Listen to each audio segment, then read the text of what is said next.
ओम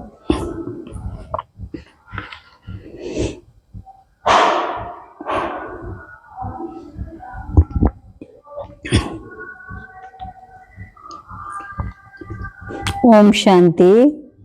आज की डेट है 21/12/24। सारे मीठे बच्चे, सच्ची कमाई करने का पुरुषार्थ पहले स्वयं करो।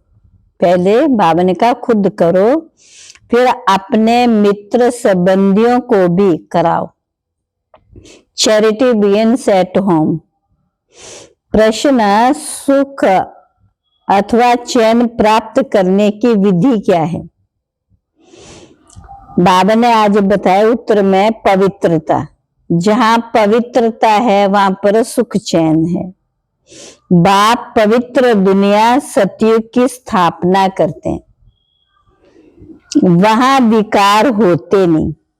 जो देवताओं के पुजारी हैं वह कभी ऐसा प्रश्न नहीं कर सकते कि विकार बिगर दुनिया कैसे चलेगी। अभी तुम्हें चैन की दुनिया में चलना है, इसलिए इस पति दुनिया को भूलना है जो इन आंखों से दिखाई दे रही है। इस दुनिया को बाबा कहते भूल जाना। शांति धाम और सुख धाम को याद करना है। किसको याद करना है? शांति और सुख धाम को याद करना। ओम शांति। ओम शांति का अर्थ तो बच्चों को समझाया हुआ है। शिव बाबा भी ओम शांति कह सकते हैं तो शालिग्राम बच्चे भी कह सकते हैं। आत्मा कहती है Om Shanti, son of silence father. शांति के लिए जंगल आदि में जाकर कोई उपाय नहीं किया जाता है। आत्मा तो है ही साइलेंस, फिर उपाय क्या करना है? ये बाप बैठ समझाते इस बाप को ही, उस बाप को ही कहते हैं कि वहां ले चल जहां सुख चैन पावे। चैन अर्थात सुख सभी मनुष्य चाहते हैं, परंतु सुख और शांति के लिए पवित्रता। पवित्र को पावन, अपवित्र को पतित कहा जाता है। पति दुनिया वाले पुकारते रहते आकर हमको पावन दुनिया में ले चलो। वह है ही पति दुनिया से लिबरेट कर पावन दुनिया में ले चलने वाला। सतयुग में है पवित्रता, कलयुग में है अपवित्रता। वह है साइलेंस वर्ल्ड, ये है विशेष वर्ल्ड। ये तो बच्चे जानते, दुनिया वृद्धि को पाती रहती है। सतयुग वाइसलेस वर्ल्ड है तो जरूर मनुष्य थोड़े होंगे। वह थोड़े कौन होंगे? बरोबर सतयुग में देवी देवताओं का ही राज्य था। उसको ही चैन की दुनिया सुख धाम कहा जाता है। ये है दुख धाम। दुख धाम को बदल सुख धाम बनाने वाला एक ही परमात्मा है। सुख का वर्षा जरूर बाप ही देंगे। अब वह बाप कहते दुख धाम को भूलो, शांति धाम सुख धाम को याद करो। इसको ही मन मना भव कहा जाता है। बाप आकर बच्चों को सुख धाम का साक्षात्कार कराते हैं, दुख धाम का विनाश कराए शांति धाम में ले जाते हैं। बाप कहते बच्चे शांति धाम को याद करो, फिर वर्षे को अथवा सुख धाम को याद करो। पहले पहले तुम शांति धाम में जाते हो तो अपने को शांति धाम ब्रह्मांड का मालिक समझो। चलते फिरते अपने को वहां के वासी समझेंगे तो ये दुनिया भूलती जाएगी। सतयुग है सुख धाम, परंतु सभी तो सतयुग में नहीं आ सकते। ये बातें समझेंगे वह जो देवताओं के पुजारी हैं। ये है सच्ची कमाई जो सच्चा बाप सिखलाते हैं। बाकी सब ये झूठी कमाई, अविनाशी ज्ञान रत्नों की कमाई सच्ची कमाई कही जाती है।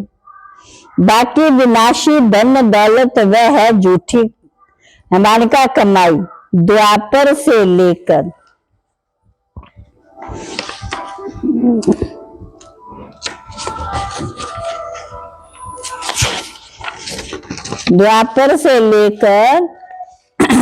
झूठी कमाई करते आए। इस अविनाशी सच्ची कमाई की प्रारब्ध सत्य से शुरू त्रेता में पूरी होती है, अर्थात आधा कलप भोगते हो, फिर बाद में झूठी कमाई शुरू होती है, जिससे अल्पकाल क्षण भंगुर सुख मिलता है। तो ये अविनाशी ज्ञान रत्न ज्ञान सागरी देते सच्ची कमाई सच्चा बाप कराते हैं। भारत सचखंड था, भारत ही अब झूठ खंड बना, और खंडों को सचखंड झूठ खंड नहीं कहा जाता। सचखंड बनाने वाला बादशाह ट्रुथ वह है, सच्चा है एक गॉड फादर, बाकी झूठे फादर। सतयुग में भी सच्चे फादर मिलते, क्योंकि वह झूठ पाप होता ही नहीं। यह है पाप आत्माओं की दुनिया, वह है पुण्य आत्माओं की दुनिया। तो अब इस सच्ची कमाई के लिए कितना पुरुषार्थ करना चाहिए। जिन्होंने कल पहले कमाई की है वही करेंगे। पहले खुद सच्ची कमाई कर, फिर पियर और ससुर घर, यही सच्ची कमाई करानी है। Charity begins at home. सर्वव्यापी के ज्ञान वाले भक्ति कर नहीं सकते। जब सभी भगवान के रूप हैं, फिर भक्ति किसकी करते।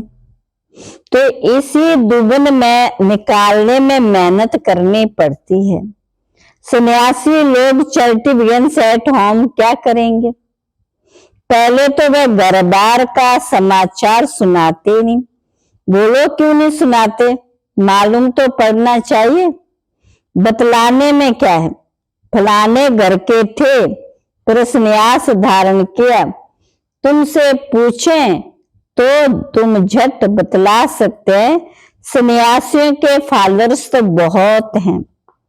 वह फिर अगर बैठ कहें कि भगवान एक है, तो सभी उनसे पूछेंगे तुमको किसने ये ज्ञान सुनाया।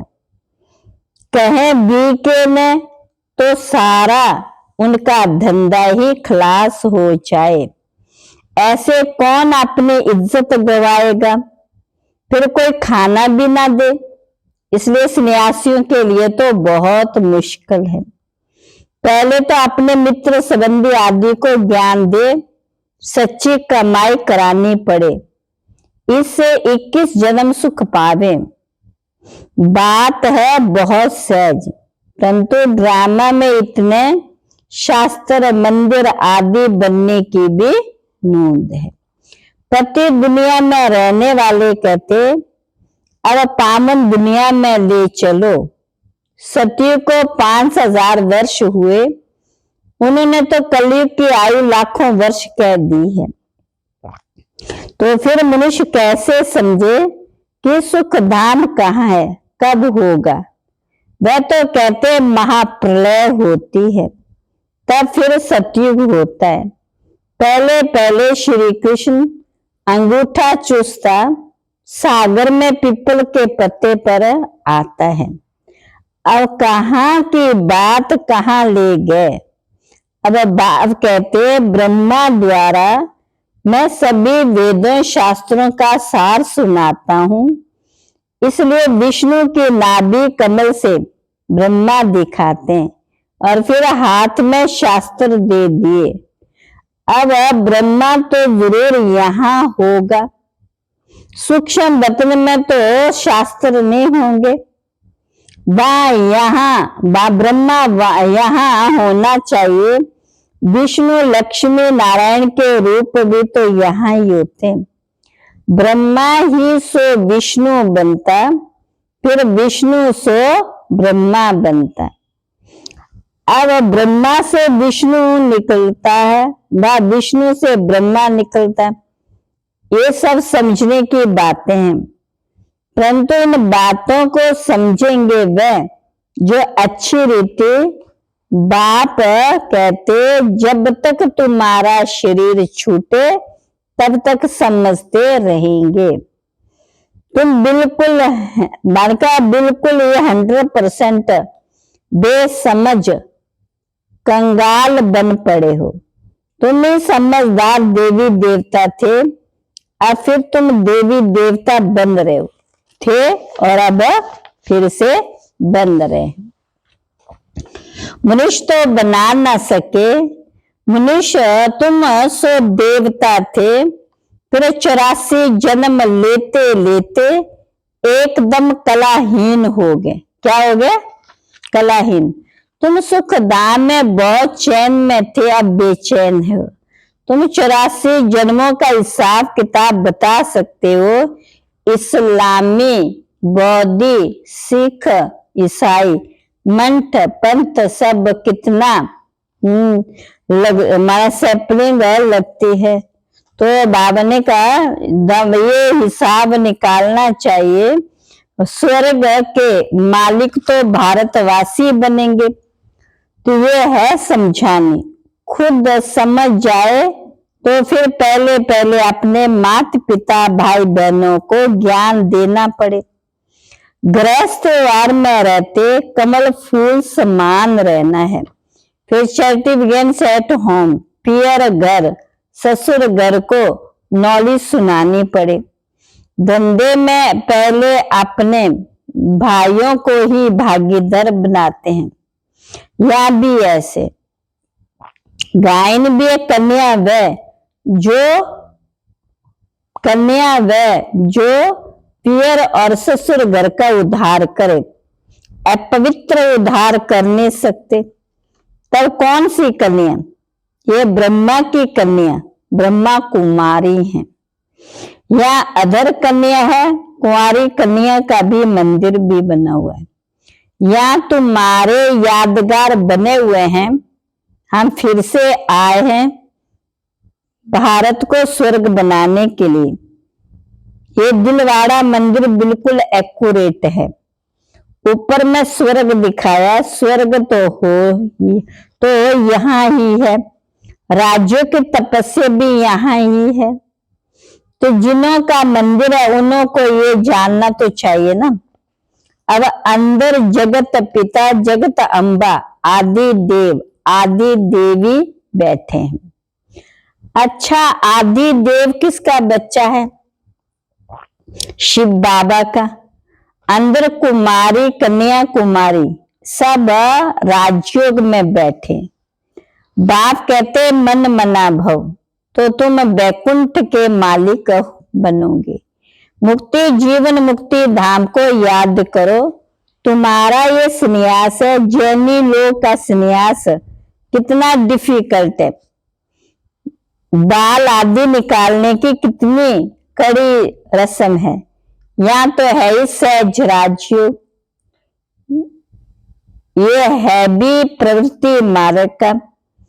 ये ड्रामा में नूद है। कोई जैन मुनि ने बैठ अपना नया धर्म स्थापन किया, परंतु उसको आदि सनातन देवी देवता धर्म तो नहीं कहेंगे ना। वह तो अब प्रायलोप है। कोई ने जैन धर्म चलाया तो चल पड़ा। ये भी ड्रामा में। आदि देव को पिता और जगत अम्बा को माता कहेंगे। ये तो सब जानते हैं कि आदि देव ब्रह्मा है। आदम बीबी, एडम ई भी कहते हैं। क्रिश्चियन लोग को थोड़ी पता कि ये एडम ई व अब तपस्या कर रहे। मुझ सृष्टि के सिजरे के ये हेड हैं। ये राज भी बाप बैठ समझाते। इतने मंदिर शिव के व लक्ष्मी नारायण के बने हैं, तो उनको बायोग्राफी जानना चाहिए। ये भी ज्ञान का सागर ही वैद समझाते हैं। परमात्मा की महिमा कोई साधु संत आदि नहीं जानते। वह तो कह देते परमात्मा सर्वव्यापी, फिर महिमा किसकी करे? परमात्मा को ना जानने के कारण फिर अपने को शिवो हम कह देते, मैं ही क्या हूं? भगवान हूं। परमात्मा की महिमा कितनी बड़ी है। वह तो मनुष्य सृष्टि का बीज रूप है। मुसलमान लोग भी कहते हमको खुदा ने पैदा किया, तो हम रचना ठहरे? रचना को वर्षा नहीं दे सकते। क्रिश्चियन को क्रेटर से वर्षा मिलता है। इस बात को कोई भी नहीं जानते। ये बीज रूप चैतन्य है। सृष्टि के आदि मध्यंत का ज्ञान उनको ज्ञान है, सिवाय बीज के आदि मध्यंत का ज्ञान कोई मनुष्य मात्र में ही नहीं है। बीज क्या है? चैतन्य है, तो जरूर नॉलेज उनमें ही होगी। वही आ करके तुमको सारे सृष्टि के आदि मध्यंत का ज्ञान देते। ये भी मन का बोर्ड लगा देना चाहिए कि इस चक्र को जानने से तुम सतयुग के चक्रवर्ती राजा अथवा स्वर्ग के राजा बन जाएंगे। कितनी सहज बात है। बाप कहते जब तक जीना मुझे याद करना है। मैं खुद तुमको ये वशीकरण मंत्र देता हूं। अब तुमको याद करना है बाप को। याद से ही विक्रम विनाश होंगे। ये सुदर्शन चक्र फिरता रहे तो माया का सिर कट जाएगा। हम तुम्हारी आत्मा को पवित्र बना करके ले जाएंगे, फिर तुम सत्व प्रधान शरीर लेंगे। वहां विकार होता नहीं। कहते हैं विकार बगैर सृष्टि कैसे चलेगी? तो बात में बोलो तुम शायद देवताओं के पुजारी नहीं हो। किसके? देवताओं की। लक्ष्मी नारायण की तो महिमा गाते हैं। संपूर्ण निर्विकारी जगदम्बा जगत पिता। क्या कहते हैं? वह जगत पिता निर्विकारी है। राज्यों की तपस्या कर पति से पावन स्वर्ग के मालिक थे। तपस्या करते ही पुण्य आत्मा बनने के लिए तप करेंगे, तभी तो क्या पुण्य आत्मा कहलाएंगे। अच्छा, मीठे मीठे सिकिला बच्चों प्रति माता पिता बाप दादा का याद प्यार गुड मॉर्निंग। रूहानी बाप की रूहानी बच्चों को नमस्ते। रूहानी बच्चों की रूहानी बाप दादा को नमस्ते नमस्ते नमस्ते। धारणा के लिए मुख्य सार। इस पुरानी दुनिया को बुद्धि से भुलाने के लिए चलते फिरते अपने को शांति धाम का वासी समझना है। शांति धाम सुख धाम के बाद याद कर सच्ची कमाई करनी है और दूसरों को भी करानी। खुद भी अच्छी करनी कमाई, दूसरों को से भी करानी है। दूसरा, राज्य की तपस्या कर स्वयं को पुण्य आत्मा बनाना। माया का सिर काटने के लिए सुदर्शन चक्र सदा फिरता रहे। वरदान आज का वरदान है संपन्नता द्वारा सदा संतुष्टता का अनुभव करने वाले संतुष्ट मणि भव। स्वराज्य की संपत्तियां ज्ञान योग और पवित्र शक्ति जो इन सर्व संपत्तियों से संपन्न स्वराज्याधिकारी हैं। अधिकारी वह सदा संतुष्ट है। उनके पास अप्राप्ति का नाम निशानी, हद के इच्छाओं की अविद्या, इसको कहा जाता है संपत्तिवान। बाप सदा दाता होते हैं, देते रहते हैं, मंगता नहीं है। हमारा देते रहते हैं, मंगता नहीं है। वे अखंड सुख शांति में स्वराज्य के अधिकारी होते हैं। किसी भी प्रकार की परिस्थिति उनके अखंड शांति को खंडित नहीं कर सकते, शांति को खंडित नहीं कर सकते।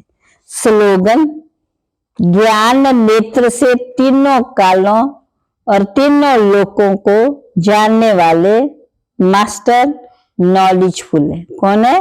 मास्टर नॉलेजफुल है। अच्छा, ओम शांति।